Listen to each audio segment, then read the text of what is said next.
Zainab came home to Lagos earlier than planned, her suitcase still by the door, her heart bubbling with excitement. She had spent the whole flight thinking about the surprise birthday dinner she wanted to throw for her husband, Bayo. Their house, once filled with laughter and love, felt too quiet when she stepped in. She smiled to herself, thinking he might be asleep. But then she heard it, a woman's laughter floating down from upstairs. Her smile faded. For a moment she stood still, hoping her mind was playing tricks. But the laughter came again, soft and familiar. Her legs felt weak as she climbed the stairs, one careful step at a time. When she reached their bedroom door, it was half open. What she saw inside froze her completely. Bayo in bed with Tamawa, her old college friend. Her heart broke, but she didn't scream. She didn't throw anything or cry out. She just stood there for a few seconds, taking it all in.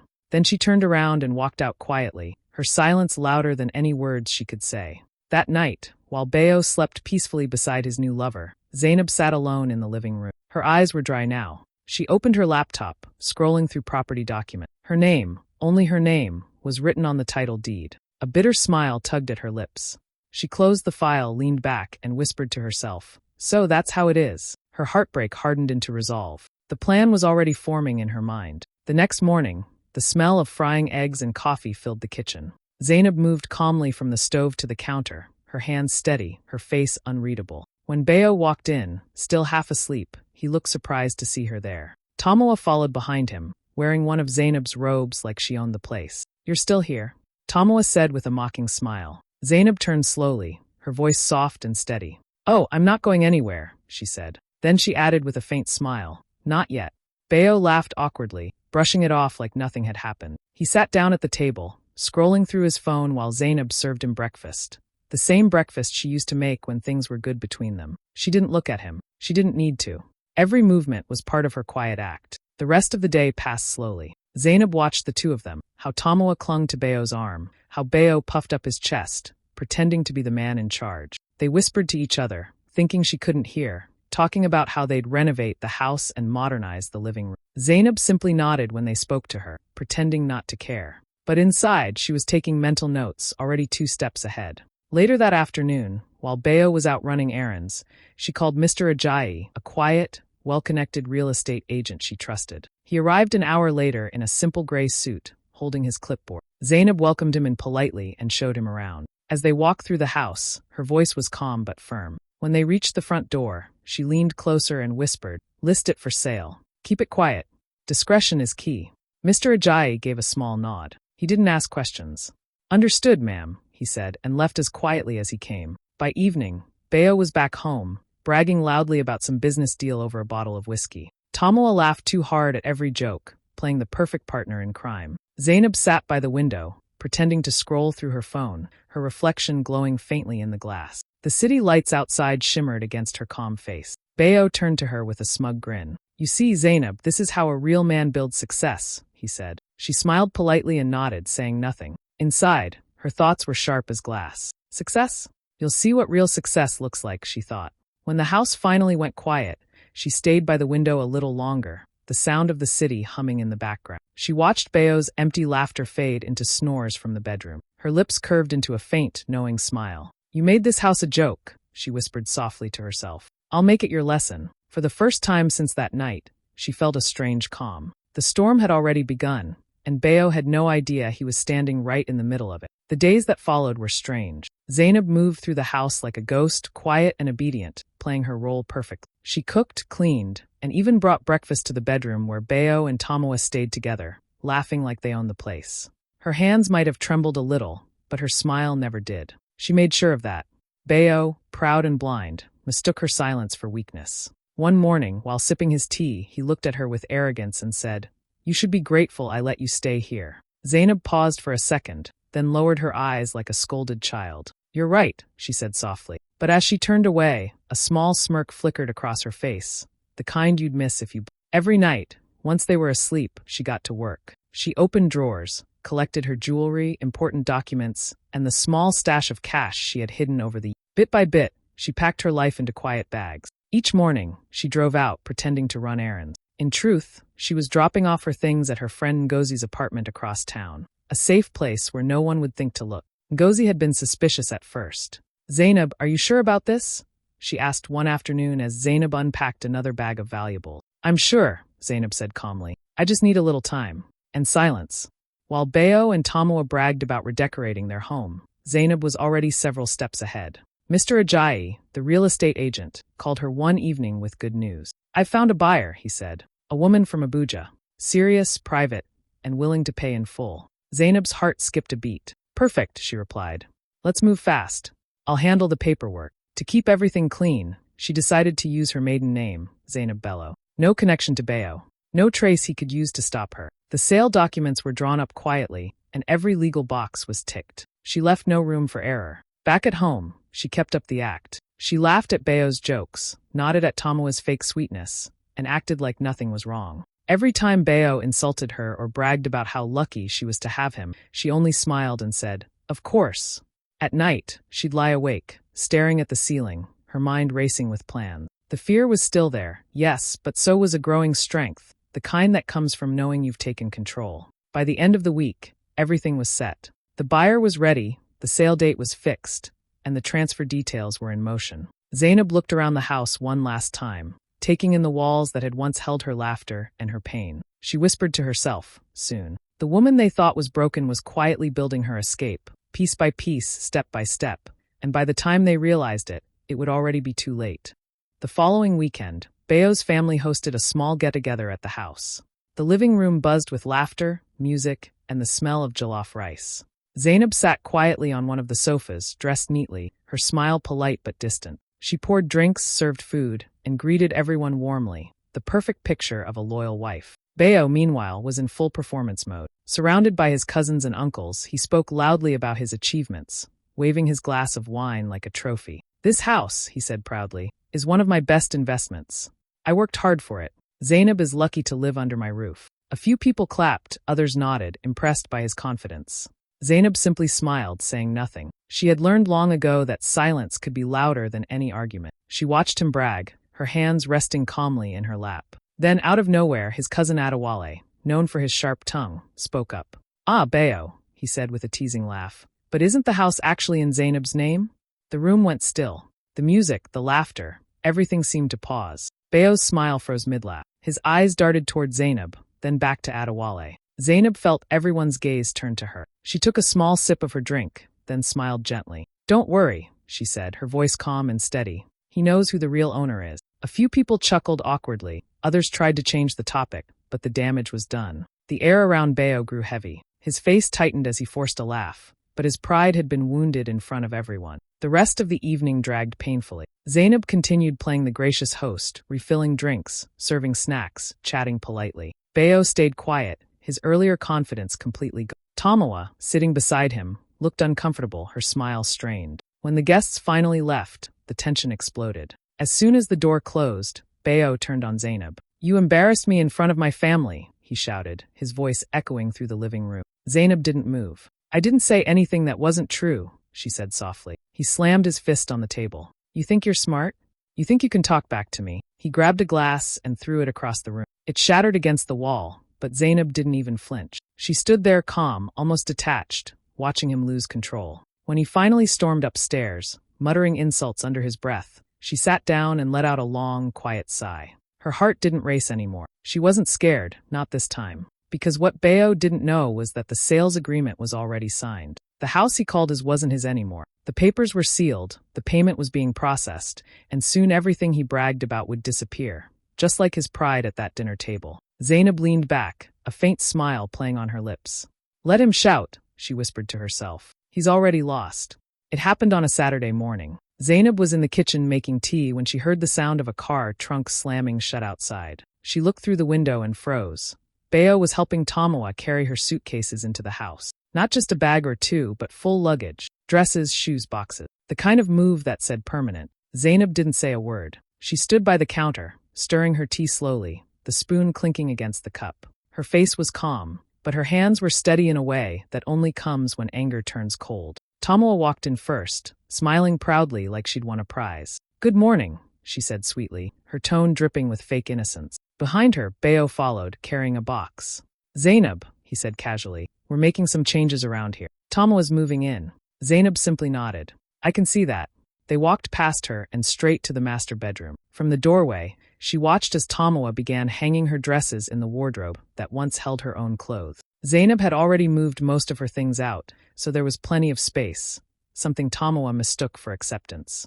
Bayo turned to Zainab, a smug smile on his face. "From now on," he declared, his voice loud and proud, "this house belongs to both of us." Zainab looked at him for a moment, her eyes calm but sharp. Then she smiled faintly. "You're right," she said softly. "It belonged to us." He laughed, thinking she was finally surrendering. "Good," he said, wrapping his arm around Tamawa. "You're finally learning your place." But Zainab wasn't surrendering, she was finishing. That night, when the house was quiet, she sat at her small desk in the corner of the guest room. The glow from her laptop lit up her face as she checked her emails one last time. Mr. Ajayi had already confirmed everything. The buyer's payment was ready, the paperwork complete. All that was left was to finalize the transfer. She clicked through the documents slowly, making sure every detail was right.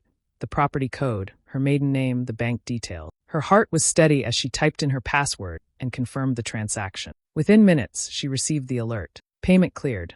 The funds safely in her account. Zainab leaned back, closed her eyes, and let out a long breath. The house, the place that had once been her dream, her prison, her heartbreak, was no longer there. It was gone. From down the hall, she could hear Bayo's loud snore and Tamawa's soft laughter fading into sleep. Zainab smiled to herself, a quiet, tired smile. She whispered under her breath, "Enjoy your victory, Bayo. Tomorrow, you'll understand what it really cost."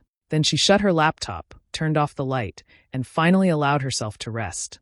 Not as a defeated wife, but as a woman who had just taken back her power in silence. The sky was still dark when Zainab woke up. The house was silent except for the faint hum of the ceiling fan and Bayo's distant snoring. She moved quietly, her footsteps soft against the floor, like a shadow slipping through familiar rooms one last time. Her suitcase was already packed, clothes, documents, jewelry, and the few memories she chose to keep. Everything else could stay behind. She stood in the doorway of the master bedroom for a moment, watching Bayo and Tamawa asleep. His arm was draped lazily over her, their faces peaceful and unaware. The sight didn't hurt anymore. Whatever love she'd once felt had turned to dust. She almost pitied them. Zainab walked downstairs, the faint light of dawn sneaking through the curtains. The house that had once echoed with laughter now felt cold, like a museum of everything she had endured. She stopped by the living room table, running her fingers across the smooth surface, remembering the nights she had stayed up waiting for him, believing his lies, hoping things would change. Now there was nothing left to hope for,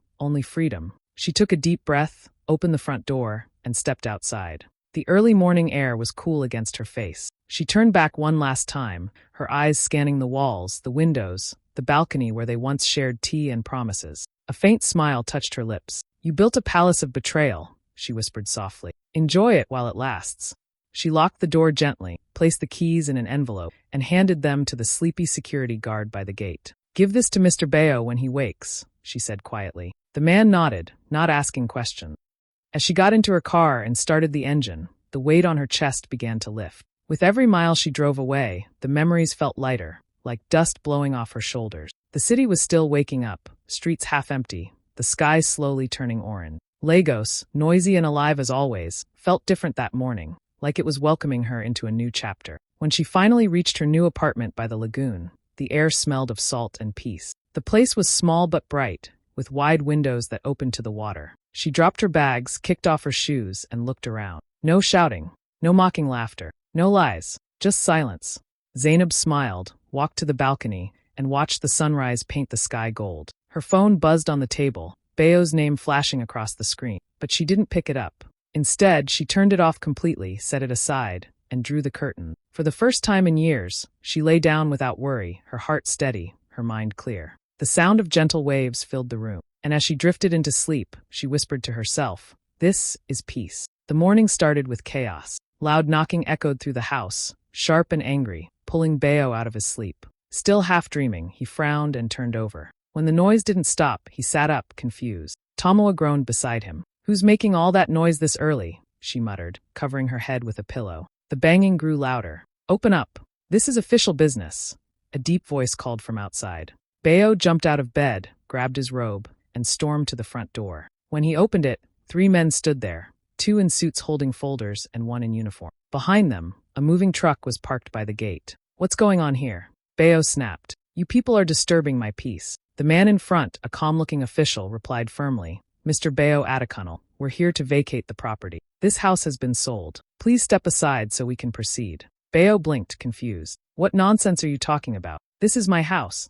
The man opened his file and showed him a document. The deed shows that the house was owned solely by Mrs. Zainab Bello. It was sold last week. Payment cleared.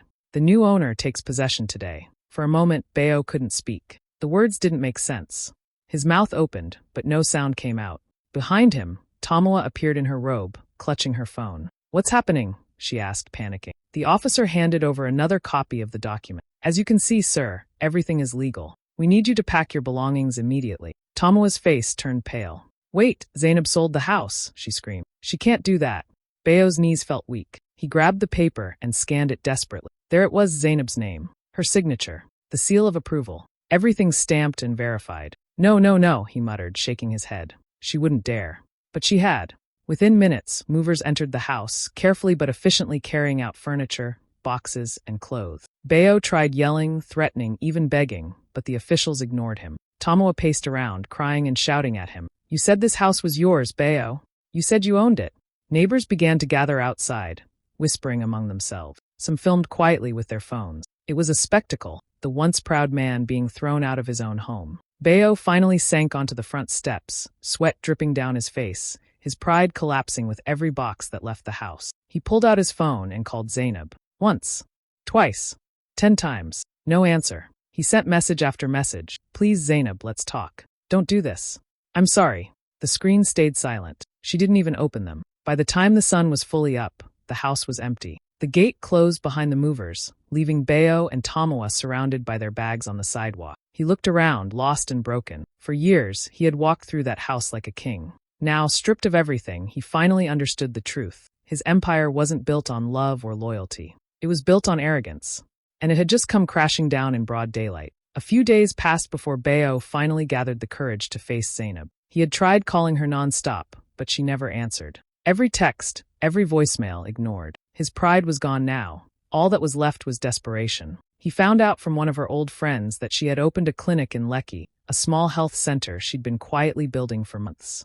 The sign outside read, Bello Wellness Clinic. Seeing her maiden name on the board stung more than he expected. When he walked in, the smell of antiseptic filled the air. Patients sat in the waiting area. Nurses moved quickly but calmly, and behind a glass door, Zainab stood in a crisp white coat, giving instructions to her staff. She looked peaceful, confident, in control, nothing like the woman he used to belittle. Zainab, he said softly when she finally looked up and saw him. She paused for a second, then nodded to her staff. Give me a moment, she said, leading him to her office. He stood there, fidgeting, not sure how to begin. Zainab, please, he said finally. I have nothing left. No house, no money. Tomoa left yesterday. I'm lost. His voice cracked slightly. Zainab looked at him, her expression calm and unreadable. She leaned back in her chair, her hands folded neatly on her desk. You took my peace, she said softly. I just reclaimed what was mine. Her tone wasn't angry. It was firm, final, the voice of a woman who had already made peace with her past. Bayo's eyes filled with tears. I made mistakes, I know. But you didn't have to destroy me, he said, trying to sound pitiful, hoping to get her sympathy. Zainab shook her head slowly. You destroyed yourself, Bayo. I just stopped cleaning up the mess. He looked down, ashamed. For once, he couldn't argue. The silence between them stretched, heavy and awkward. Can't we start over? He asked weakly. She gave a sad little smile. Start over? With what, Bayo? There's nothing left to rebuild. She stood up, signaling that the conversation was over. I wish you peace, truly. But that peace won't come from me. She walked past him and opened the door. The nurses looked up briefly as he walked out, head bowed. Outside, the heat hit his face, and so did reality. As he stepped into the parking lot, Tomoa was waiting by a taxi. She crossed her arms, angry and impatient. So that's it? You couldn't even get a dime from her? Useless man, she shouted, her voice loud enough for people to stare. Bayo didn't respond. He just stood there, staring at the ground, feeling the full weight of his downfall. Tomoa stormed off, leaving him alone on the sidewalk. In that moment, he finally understood. Zainab wasn't the weak one. She had been the strength he never appreciated. And now that she was gone, he realized too late that he'd lost the only person who ever truly cared about him. Life began to bloom again for Zainab. Months had passed since she left everything behind, and her world now looked completely different, peaceful, purposeful, and full of light. Her clinic, now renamed the Bello Wellness Foundation, had grown beyond her dreams. What started as a small health center had become a trusted community hub where people came not just for treatment, but for hope. Every morning, Zainab arrived early, greeting her staff with warmth and a smile that came from real happiness. She had turned her pain into power, and it showed in everything she did. The walls of her office were lined with certificates and photos from outreach programs she'd organized for women in low-income areas. She offered free checkups, mental health sessions, and financial literacy workshops. The women she mentored looked up to her with deep admiration. Many had gone through heartbreak, betrayal, and loss, just like she had. But when they saw how far she'd come, they began to believe they could rebuild too. Zainab didn't just heal bodies, she healed minds. Her story eventually caught the attention of a local TV network. One afternoon, she sat on a bright studio stage, wearing a soft blue dress and her usual calm smile. The host, a cheerful woman, leaned forward and asked, "Zainab, your foundation has helped so many people. What inspired you to start this journey?" Zainab paused, thinking back to the night everything changed, the betrayal, the pain, the quiet exit. She took a deep breath and smiled gently. "Pain can bury you," she said, "or it can build you. I chose the latter." The audience went silent for a moment, then erupted into applause. The host smiled, moved by her honesty. "That's powerful," she said softly. Clips from that interview spread quickly online. Within days, Zainab's story went viral, not because it was dramatic, but because it was real. Women everywhere shared her quote, posting it with captions like #StrengthenSilence and #ReclaimYourPower. Messages poured in from people thanking her for giving them courage. Zainab didn't let the attention change her. She stayed humble, focused on her mission. Each success reminded her why she'd chosen to rise instead of fall. She often told the young women she mentored, "Don't wait for someone to save you. Build yourself. You are your own rescue." In quiet moments, she would sit by her office window overlooking the lagoon, the same water she saw from her new home. The waves shimmered under the sun, calm and endless, just like the peace she had fought for. Sometimes, her mind wandered back to the past, but not with pain anymore. Now it was just a memory, a reminder of how far she'd come. She smiled to herself, whispering, "I didn't just survive it. I turned it into something beautiful." And in that moment, it was clear, Zainab was no longer just a woman who had been betrayed. She had become a symbol of strength, resilience, and rebirth. It was a quiet evening at the clinic. The day's work was done, and Zainab sat by her office window, watching the sun sink slowly over Lagos. The sky glowed orange and gold, reflecting on the lagoon like fire on water. Her phone buzzed on the desk beside her. When she picked it up, she froze for a second. It was Bayo. She hesitated before opening the message. "I finally sold my car to rent a place. I'm sorry." Zainab stared at the screen for a moment. The old her might have felt pity, maybe even guilt. But now, she felt only calm. There was no anger, no satisfaction, just closure. She typed slowly, each word honest and final. "I wish you peace.